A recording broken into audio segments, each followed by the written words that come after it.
true that a lot of pending transfers that have not been effected, resulting on morale issues.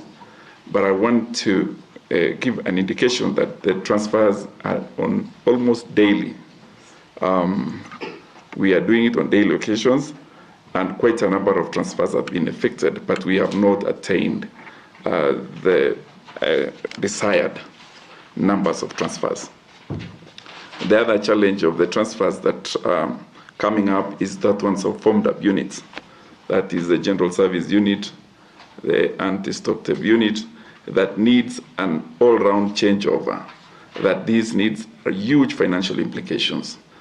We are hoping that in the fullness of time, those transfers that affects the formed up units, we will be able to effect so that it has an effect on day-to-day operations of the police.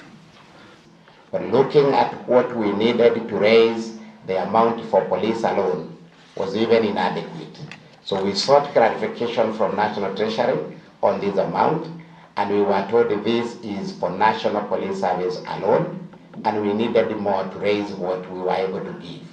That means the other services who are members of the security sector had not been accounted for, but we went back and also the other institutions so that we have been able to get also the Kenya Prison Service, National Youth Service also got their increment. So in terms of budget, we are strained. And finally, Honorable Chair, there are recommendations on recruitment. We have been constrained budget-wise, but we really need recruitment of police officers urgently, given that we have a number in Haiti, given we have natural attrition that has retired many, and others that are injured.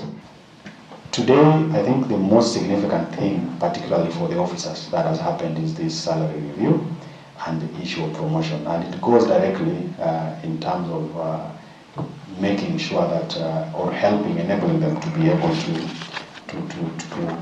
work well for Kenyans.